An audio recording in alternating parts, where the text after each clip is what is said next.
Bonjour, ravi de vous retrouver ce matin. Vous avez vu sur ce plateau, il y a un magnifique piano, demi-queue. Je ne vous donne pas la marque. On est sur le service public, mais vous saurez très certainement de quoi il s'agit. Pourquoi? Parce que ça sent bon la musique, ça sent bon la composition. Un artiste singulier, hors pair, est avec nous ce matin. Ça nous fait un plaisir fou de le retrouver. C'est Christophe. Bonjour Christophe. Bonjour. Comment ça va? On ne parle que de vous. Ah oui, c'est ce que je vois. Et alors, ça vous plaît ou pas?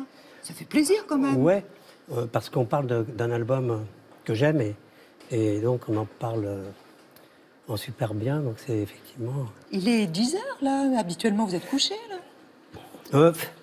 Pas toujours. À 10 heures, je peux être encore en train de travailler. Et non, oui. Mais vous vivez vraiment à l'inverse des autres, vous, hein? Ça dépend des moments. J'ai des je n'ai pas de cycle. J'ai des cycles. C'est-à-dire que l'hiver, je compose beaucoup la nuit. Ouais. Mais l'été, je vis... Bon, je fais un peu de bateau, donc je vis pas mal le jour. C'est jamais pareil, en fait. Ça dépend où je me trouve. Votre vie, elle est pleine de fantaisie, d'inconnus? Ouais, et puis je sais aussi passer des nuits blanches. Alors, je récupère après le cycle. Parce que j'aime pas toujours me coucher à 8, 9 heures du matin et me réveiller à 16, 17. En décalage toujours avec les autres, hein. Ah ben, je suis en décalage complètement avec les autres, mais ça fait longtemps. Ouais. Naître un vendredi 13, ça vous a servi ou desservi? Servi, je sais pas. Je sais que c'est vrai que bon, j'aime beaucoup le vendredi 13, j'aime le chiffre 13. Vous êtes superstitieux? Pas du tout. Pas du tout. Je sais qu'il y en a qui craignent le chiffre 13, voilà. Par contre, quand je vais dans un hôtel, je demande toujours s'il y a la chambre numéro 13. J'aime bien. Pour vous? Pour moi, ouais. Vous la prenez? Si vous avez la 13 dès qu'il s'agit de numéros, au casino, voyez-vous, quand j'y vais, hein, je fais le 13 des chevaux. Et vous gagnez souvent? Je perds pas trop, je gagne... C'est à peu près équilibré. Ça s'équilibre, oui, parce que je sais comment... À qui vous ressemblez le plus? À votre père, votre mère? À ma mère, je crois. Oui. Vous la définiriez comment, votre mère? Oh, ma mère, c'est quelqu'un de hyper dur, d'artiste en même temps, qui chantait toujours, pendant qu'elle faisait de la couture, chantait toujours Edith Piaf. Voilà, c'était un plaisir de l'entendre dans le pavillon. On habitait en banlieue. Et quelqu'un de speed un peu. J'ai peut-être ce côté-là de ma mère. Et puis de fragile en même temps. Quand votre père la quitte, notamment, c'est une tragédie pour elle. Ah oui. Et ouais, elle va vivre des trucs pas terribles. Elle va souffrir. Ouais. Et puis après, elle va arriver avec beaucoup de temps à partir au Canada, habiter pendant 5-6 ans au Canada, ce qui, à mon avis, c'est une bonne thérapie. Et puis elle reviendra vivre à la campagne,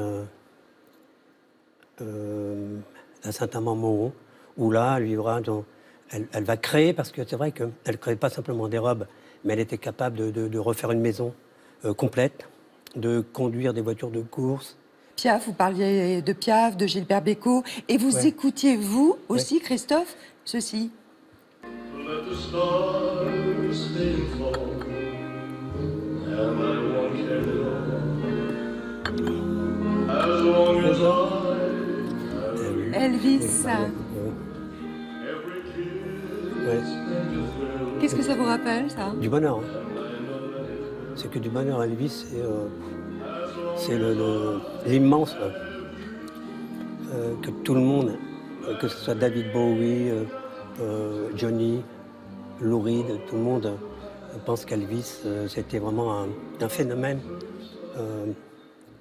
de différence d'abord, qui a créé quelque chose de nouveau après le blues et qui... je ne parle pas d'une certaine période après où ça tourne un petit peu, non, quelque chose qui me plaît moins par rapport au film, par rapport à tout ça.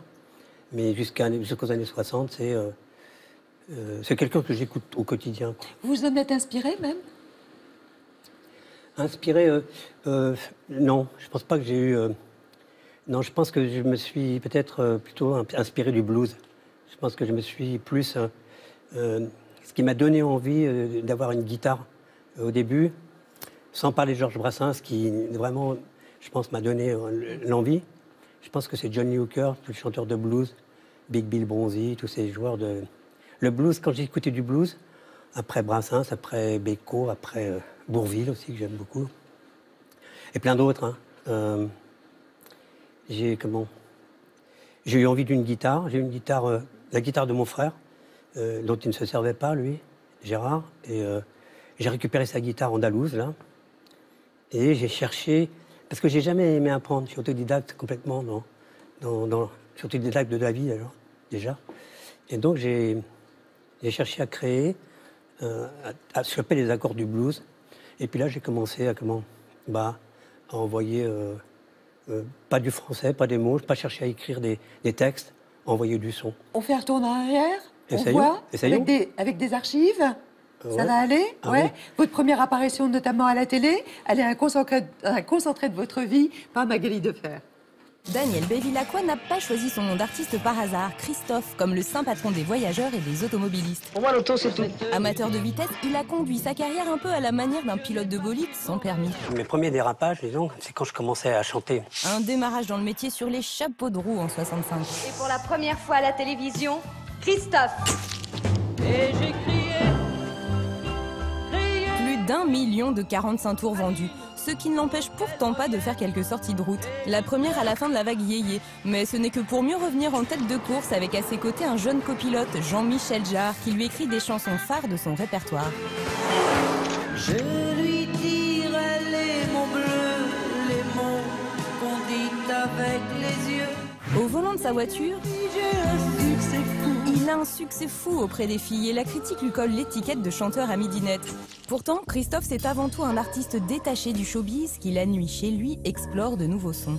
Disons que je suis en suspension un petit peu à côté de la plaque sur une route particulière. Une route qui l'éloigne de la scène pendant 26 ans avant de retrouver le chemin des concerts en 2002. Un peu maudit, un peu vieilli. Christophe emprunte des itinéraires parsemés de trouvailles expérimentales ou techno, mais ne regarde pas trop dans le rétro. J'aime me surprendre tous les jours, j'aime l'inconnu. Il chemine dans le temps et traverse les générations. Je lui dirai les mots bleus. Les mots qu'on dit avec les yeux. On se dit qu'avec lui, la route est loin d'être finie. C'est vrai que vous avez attendu longtemps, en fait, pour monter sur scène. J'ai attendu que la technologie s'améliore.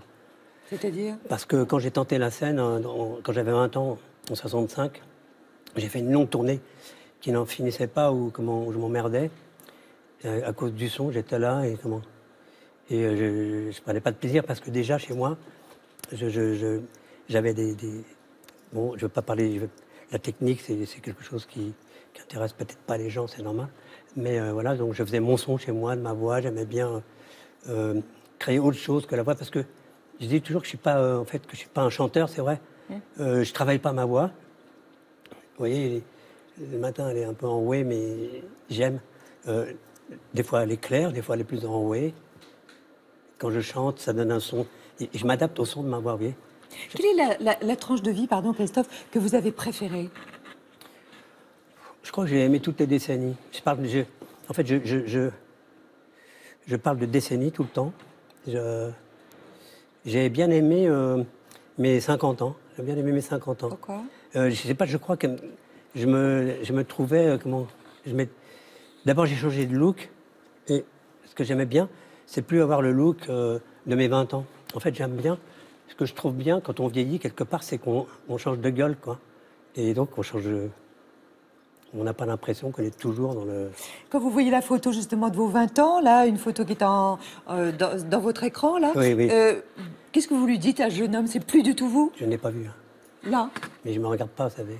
À ce point-là? Oui, alors dites-moi, qu'est-ce qu'il y avait? Bah, vous avez les cheveux courts, Ah beau oui. garçon, Ah oui, oui. une chemise à carreaux. Ça, je me souviens, parce que je sortais de l'armée. Ouais. Donc, j'avais les cheveux un peu... J'étais dans Ouais. les pareils. Vous savez, les pareils qui coupent sec.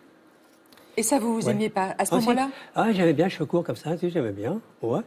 Bah, quand on a 20 ans, on s'aime bien, quoi. À vraiment. l'époque, enfin, c'était fou. 1 million quand même d'exemplaires vendus avec Aline. Même beaucoup plus, je crois. Donc, mais c'est le succès donc, immédiat. On devient arrogant très vite ou pas? Non, parce que on a fait un disque chez Gulf Drouot 5 ans avant, qui n'a pas marché. Après, on a traîné pendant 5 ans à rencontrer des gens, à vivre sa vie. Donc, à 20 ans, on est prêt pour, ou pour le succès, ou pour le contraire, quoi. Ça vous a jamais monté à la tête? Non, jamais. Non, ça m'a jamais monté à la tête. Je me disais pas, il faut que je réussisse à tout prix, voilà.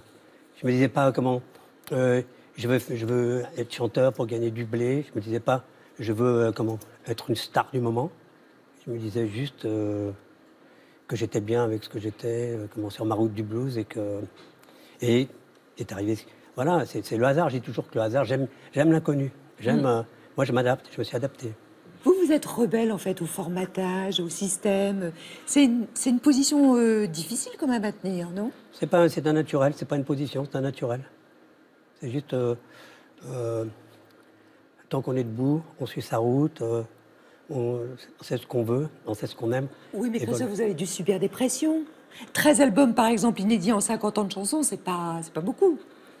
Non, parce que je connais ma route et je sais que j'ai fait des arrêts. Je suis passé, J'ai eu ma collection de films dans les années 80.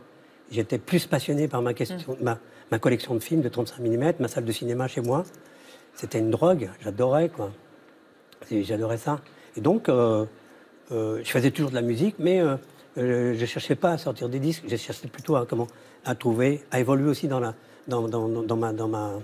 façon de créer le son autour de mes chansons, quoi. Mais les meilleures musiques, ce sont celles qui jaillissent, qui émergent comme ça d'une manière un peu instinctive et sauvage.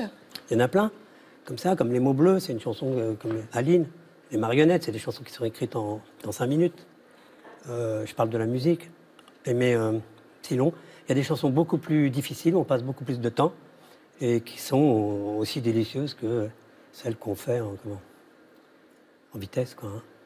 Vous sortez votre 13e album, vous qui aimez bien le chiffre, et ça marche plutôt très bien là pour un début, avec plein de titres inédits, essentiellement d'ailleurs, ça s'appelle Les Vestiges du Chaos. Alors Magali Defer et Pierre Coussier sont allés vous voir en concert, c'était à la Maison de la Radio.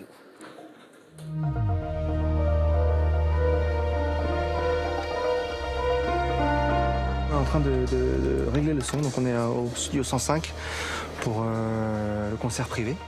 Au départ, c'est toujours sans Christophe, il faut que déjà nous on s'accorde entre nous. Et ensuite, une fois que tout est quasiment calé, il arrive et puis il peut commencer à poser sa voix. C'est la première fois que vous allez jouer autant de morceaux du nouvel album? Ah oui, c'est la première fois, oui. Justement, on est un peu sur le fil du rasoir, mais c'est pas mal non plus. Il peut se passer des trucs bien. Ou des failles ou des trucs bien, quoi. C'est l'épreuve du feu, comme on dit. Il y a pire, hein, dans la vie. Christophe est assez exigeant, c'est normal, hein, parce que la voix, c'est quand même un instrument particulièrement sensible. Et que, effectivement, l'équilibre est vraiment au millimètre.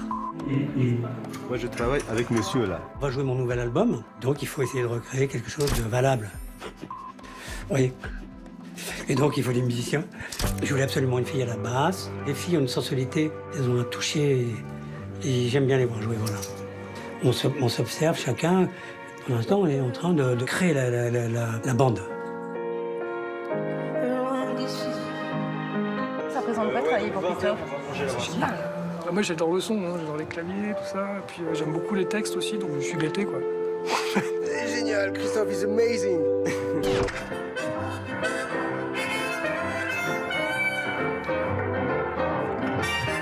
Si je vous dis Christophe? J'ai beaucoup de souvenirs, ma jeunesse. Et j'ai crié. Ouais, monument de la chanson française. Hein. Le dandysme, la modernité. Quelqu'un de très singulier, qui vit à l'envers. Il sait manier la musique électronique à merveille, tout en ayant une sensibilité, une force dans la voix qui est absolument phénoménale. Moi, vous voyez, là, j'ai pas beaucoup de cheveux, mais quand je l'écoute, j'ai mes cheveux qui se dressent sur ma tête.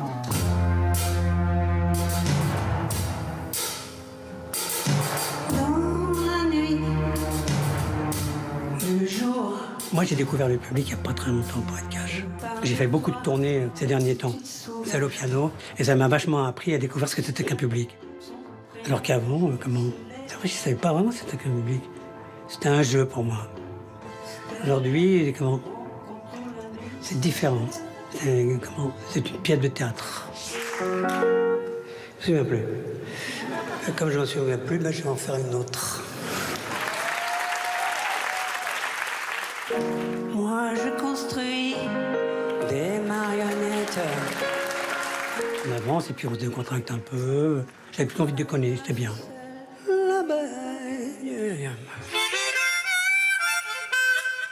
Vous avez un certain trac avant de monter sur scène?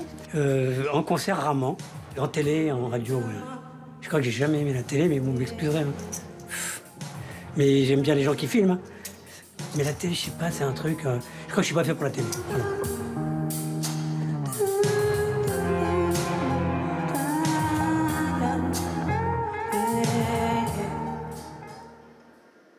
Qu'est-ce que ça représente la scène à vos yeux? La scène, c'est... C'est un aboutissement ou pas? Non, moi j'ai recommencé la scène donc en 2000. Ouais. Quand j'ai compris qu'il y avait du son possible sur scène pour faire des beaux concerts, quoi. Et donc ça représente plutôt une expérience à chaque fois, avec des trouvailles pour avancer encore plus dans la belle dimension du son, quoi. La recherche. Ouais, l'expérience, oui. Ouais. Et notamment avec un instrument comme celui-là? Alors moi je ne joue pas de ça, c'est vrai que... Mais j'aime les gens qui en jouent. J'aime l'homme, le Suisse qui l'a créé. Et voilà, j'adore la... C'est un hong? Ça, c'est un... En fait, c'est un hang. Tous les percussionnistes... H-A-N-G. H-A-N-G, ouais. Mais quelle sonorité ça a? Vous voulez que j'essaye de... S'il vous plaît. Ouais. Bon.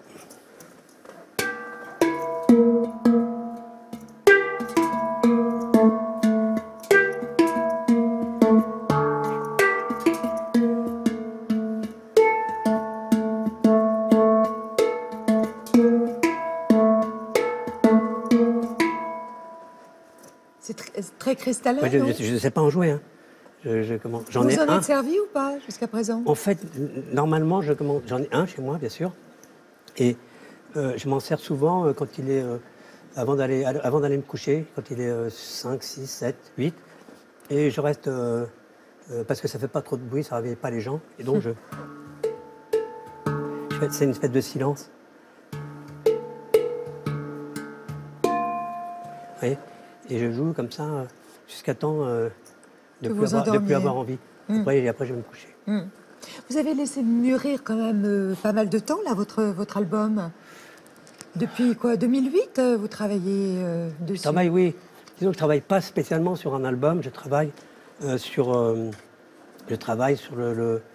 la recherche de trouver des nouvelles sonorités pour faire quelque chose de différent. L'album qui a existé en 2008, vous voyez. Et donc, tout ce travail, à un moment, prend forme. Des chansons sont créées. Et puis, je sais ce qui est bien, ce qui n'est pas bien. Ce qui n'est pas bien, je jette. Et puis, au fur et à mesure, j'arrive à avoir 7, 8, 9. Quand j'ai 9, 10 morceaux, je sais que tout à coup, il y a un album qui est capable d'exister. Vous êtes allé à Tanger? Je suis allé à Tanger, oui. J'ai une maison à Tanger maintenant depuis 3 ans. Et quand je veux aller un petit peu me reposer, changer d'air, je vais à Tanger. J'aime Tanger. Sarah Forestier, que vient-elle faire dans ce clip? C'est venu comme ça, j'ai dit, ah oui, on va faire un clip. C'est juste... ouais. Et donc, Sarah, en fait, on me propose une fille d'Amérique, on me propose une Italienne, on me propose une Française, tout ça. Mais c'est pas vraiment ce que j'avais imaginé, parce que tout d'un coup, je pense à Sarah et je me dis, Sarah, elle est comédienne, elle va jouer, elle va en rajouter, ça va être bien, parce qu'elle est assez barrée, quoi. Et en fait, c'est une merveille de la regarder, quoi. Et ça donne ceci, un extrait, Dangereuse. Je l'aperçois tout là-bas. Je fais tout ce qu'elle veut. Je comprends pas vraiment. Elle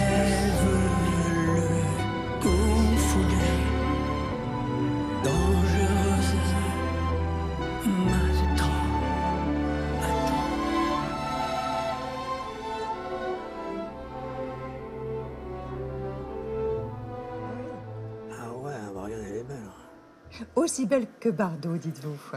Ouais. Ouais, elle est comme ça, elle arrive, elle est en jogging comme ça, elle est avec ses tennis. Elle se fout, elle est chaud. Et puis vous la revoyez une semaine après, c'est presque Bardot. Un vrai charisme, quoi. Ouais, vous avez vu dans le clip, elle est jolie, quoi. Vous dites quand même que vous avez vraiment souffert avec cet album.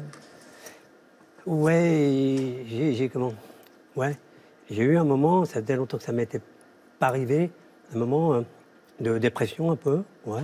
Mais qui s'est vite passé parce que je me laisse pas faire par la dépression, je l'ai surmonté, quoi. Et c'est vrai que peut-être que la musique, ça aide.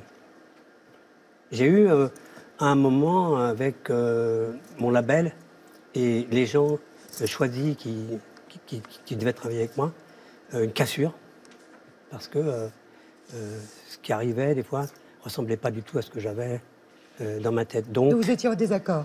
Désaccord au total.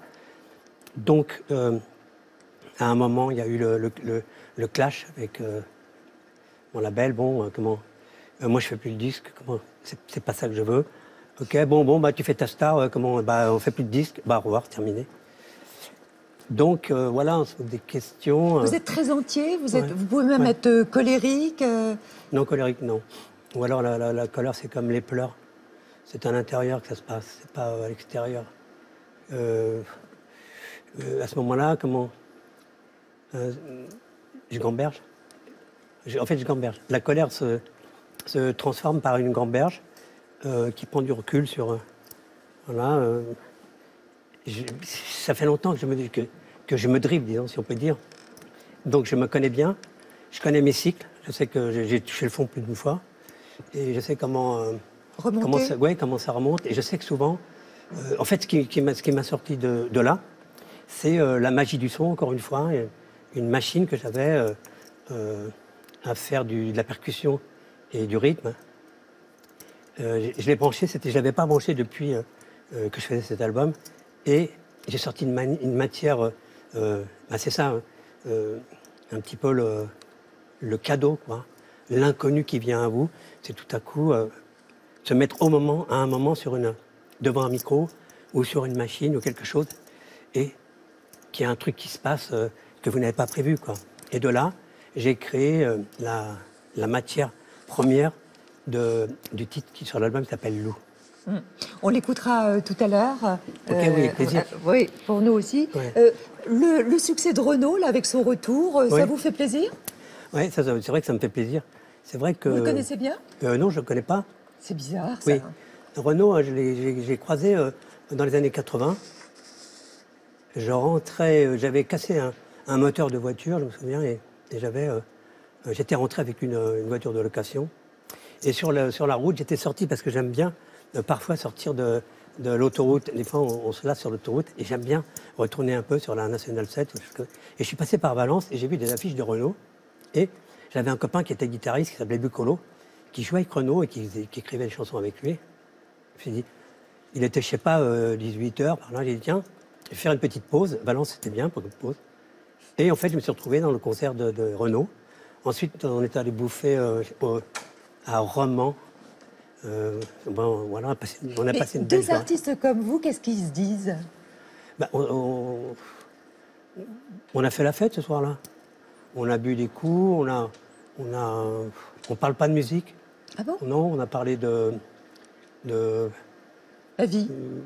Ouais, de la vie, du passé, du présent, des autres, de ce qu'il est lui. Vous l'avez écouté, son album? Pas encore, je l'ai toujours pas écouté. 300 000 vendus. C'est vrai que je l'ai acheté donc il y a combien maintenant je l'ai acheté dimanche dernier. Mais moi, je n'achète pas les albums pour les traverser comme ça vite. Je vais l'écouter parce que ça m'intéresse de l'écouter. Et puis Renaud aussi a une maison à Tanger, donc on était voisins à Tanger. On était voisins à Goult, parce que lui, je ne sais plus, dans le petit coin du côté de Goult, là. Et j'habite Montparnasse et il habite, je crois, mais je ne sais pas où, à 20 mètres de chez moi. Voilà. Donc, on est fait pour ne pas se rencontrer. Mais c'est bien, c'est pas parce qu'on ne se rencontre pas ou tous les jours qu'on ne s'aime pas. Alors, il y a deux personnes, justement, qui vous connaissent plutôt pas mal, j'ai l'impression, hein, vous nous direz après. C'est Jean-Michel Jarre, évidemment, qui a évidemment beaucoup participé à cet album. Et puis, il y a une jeune femme qui s'appelle Justina. Chmielowiec, oui, qui m'a... c'est vrai qu'elle m'a apporté vraiment beaucoup. C'est votre prof de piano? Oui, j'ai eu envie à un moment, puisque je faisais que du synthé, des machines, des choses comme ça. Et j'ai toujours eu des pianos, et que j'ai un petit peu... je pianotais, mais toujours en la dièse mineur. Donc, c'était un petit peu cloisonné. Il a fallu, à un moment, c'est un petit peu le hasard qui a voulu ça. Oui. Elle vous a vraiment décloisonné. Elle le dit d'ailleurs. Oui, alors tous les deux, ils ont croisé leur regard sur vous, Christophe.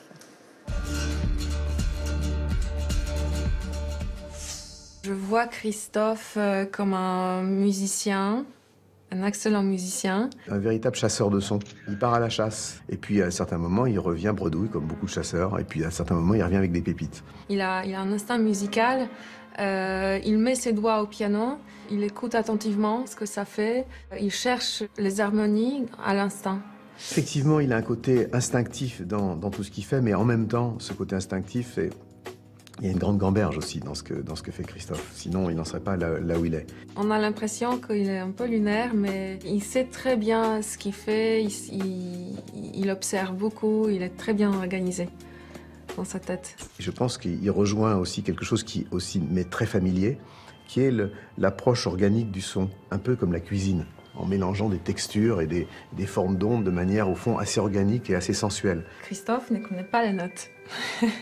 Il ne va pas déchiffrer les lignes de partition. Non. Il apprend par cœur, il apprend à l'oreille, il a une oreille absolue. Christophe, aujourd'hui, pour moi, c'est un mélange assez parfait d'innocence et de sagesse. Je dirais que c'est un jeune Sachem urbain. Il est comme un bouddhiste. Il est très zen. Et pour moi, il est très facile à cerner. Quoique, il est un peu mystérieux, mais... Christophe est quelqu'un qui parle par non-dit, ce qui est un oxymore, c'est une contradiction, mais c'est vrai. Je pense qu'il est bavard.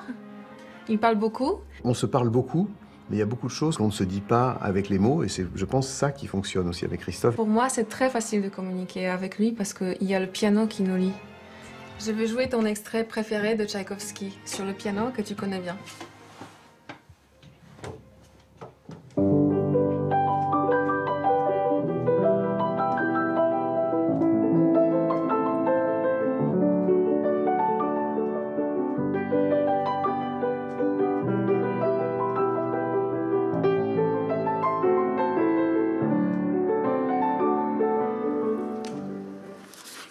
Christophe disait, j'adore ce morceau, c'est très romantique. Très romantique, Tchaïkovski. Mais vous le connaissez, vous, le morceau? Non. Je n'avais pas appris. En fait, alors, autre chose, j'ai eu très envie d'apprendre, de découvrir disons le clavier, la mathématique du clavier. C'est ce que Justina m'a toujours dit. Voilà, un piano, c'est mathématique. Voilà. Et donc, j'ai compris ça. Ça fait que 2 ans que je joue. Je suis loin de... Je cherche pas d'ailleurs à être d'être instrumentiste mais j'ai fait des concerts au piano, voilà. Et Jean-Michel Jarre, ouais. Sur l'album de Jean-Michel Jarre, parce que vous avez échangé en fait, voilà. Vous avez aussi interprété un titre. C'est ça, Jean-Michel voulait que sur son album qui va sortir là que je fasse une chanson, voilà. Et en anglais. En anglais, voilà. Donc c'était un petit peu. C'est rare ça. Ouais. Mais c'est vrai que je suis pas bilingue. J'aime bien chanter en français. J'aime bien la résonance du mot français sur la. Bon, c'est peut-être plus dur, mais je suis pas bilingue. Alors donc, ça n'a aucun intérêt, quoi. Je pense que ceux qui chantent, les Français qui chantent en anglais, il faut qu'ils aient vécu, je sais pas, 10 ans dans un pays, à Londres ou à New York. On sait par exemple, enfin vous êtes très discret là-dessus, mais par exemple vous avez une fille qui a notamment réalisé cette photo, hein, c'est Lucie. Oui, elle en a fait beaucoup. Bah, ouais. Elle est proche de vous, on la connaît peu, elle est discrète. Elle est assez dans sa bulle, comme moi, voilà. Ouais, discrète, oui, discrète. Quels sont vos liens aujourd'hui? Avec ses hauts et ses bas, et puis Et ben là, on était beaucoup ensemble par rapport à certains reportages qui ont été faits, dont Tanger d'ailleurs. Et voilà, il y a des fois des fois on se fait la gueule et puis des fois ça marche. Voilà. Je vous emmène aux deux ados, vous êtes d'accord? Ah oui, ça c'est le truc que j'aime le moins dans votre émission parce que je comprends rien ce truc-là. Et ensuite, vous me promettez, vous interpréterez un titre? Ah bah ça, oui. Vous êtes d'accord? Oui, vous savez, quand je suis au piano, comme ça je travaille mon piano. Oui. Devant les téléspectateurs, vous voyez. Ça va. Ah, et on ne sait jamais. Hein. Ouais. Parce que tout à l'heure, j'ai répété, on est bien, mais après, quand on est figé un peu avec la télé, c'est pas pareil. Allez, je vous entraîne tout d'abord aux deux ados. Deux ados avec vous, Christophe, et des réponses du tac au tac. Votre principale addiction? La boîte de la Nestlé concentrée. Le métier que vous n'auriez jamais pu exercer? Juge. Savez-vous dire « je t'aime » ? Ah ouais.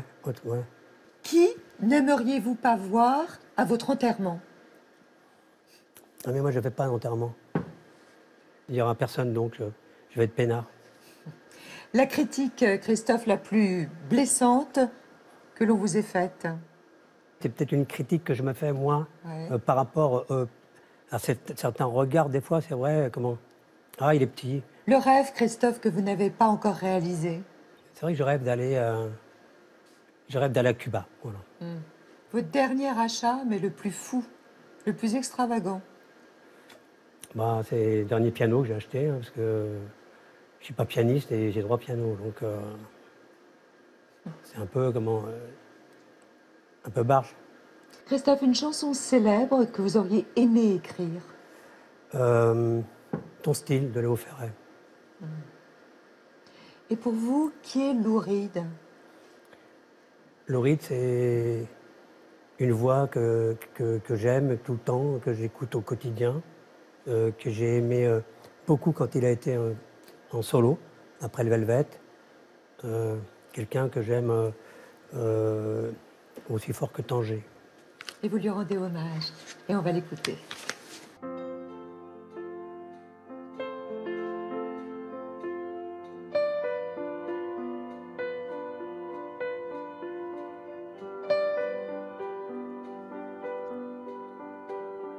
Là, on regardait le vent sur la mer en rêvant. C'était un ouragan. Laurie et Lou, sourire de Laurie, Neptune et Lola belle, la Mustang sur les dunes, envoie satellite au fleurs. Au milieu de la plage, Lou fait du tai chi, Laurie joue du violon.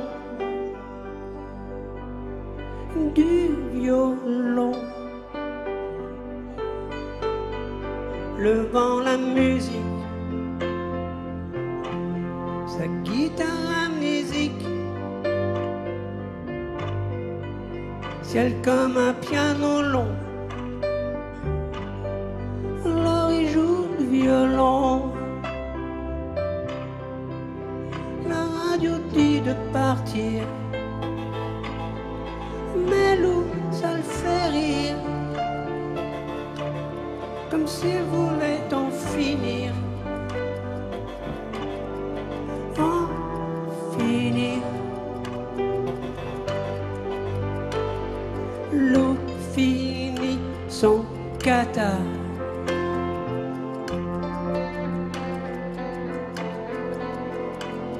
Et plonge dans l'au-delà.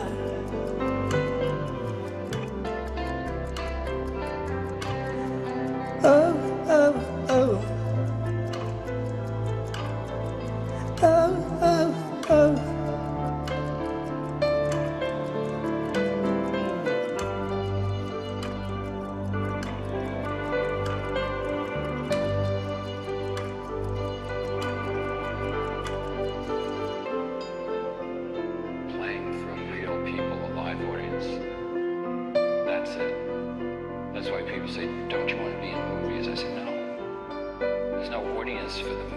except the director.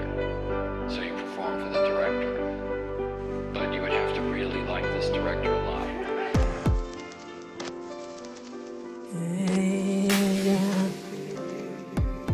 Oh,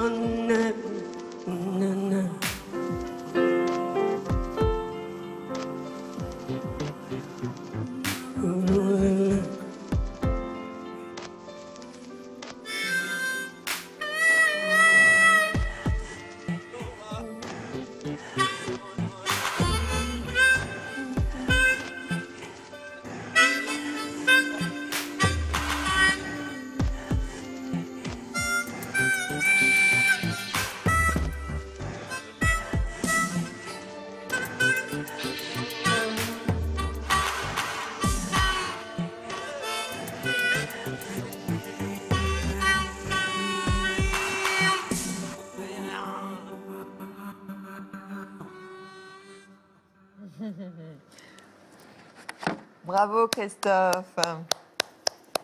Vous venez me rejoindre? On est très nombreux à regarder, à avoir du respect aussi pour l'artiste, parce que je sais que pour vous c'est difficile. On se dit que cet homme, depuis des années, des décennies, vous parlez de décennies, vous êtes un musicien, vous êtes un compositeur, vous avez l'habitude de chanter, et j'ai l'impression que c'est à chaque fois la première fois. C'est vrai, c'est vrai.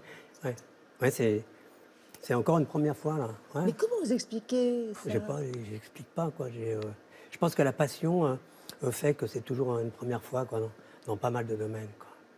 Là, vraiment, moi, c'est ce que je retiens de ce qu'on a pas, le moment qu'on a passé ensemble, c'est que vous vous comportez comme un débutant. Mais oui, mais je fais comment? Je cherche pas à faire autre chose que ce que je suis, quoi.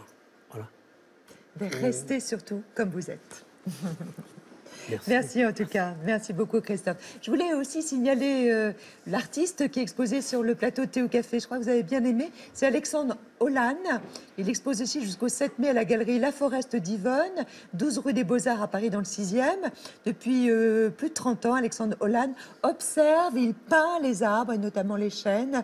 Retenez son nom, Alexandre Hollan.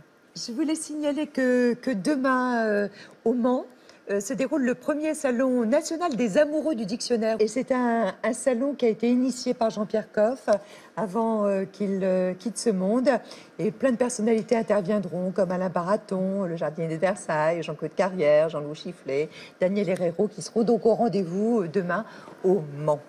Je voulais vous signaler que demain dimanche, nous serons en compagnie de Thierry Frémont, le comédien, et d'Amir, le candidat de l'Eurovision et qui représentera notre pays, la France. On se retrouve bien sûr demain pour un nouveau Théo Café. L'émission consacrée à Christophe, elle est rediffusée cette nuit. Elle est en replay. Vous pouvez la revoir aussi sur plus.fr et puis sur notre site Théo Café, ainsi que sur notre chaîne YouTube. Passez une très très bonne journée, portez-vous bien et que la journée soit belle, lumineuse, souriante. Soyez heureux. Et vous aussi, Christophe. On termine par un petit selfie. Merci. Je vous embrasse. Au revoir. À demain. Merci.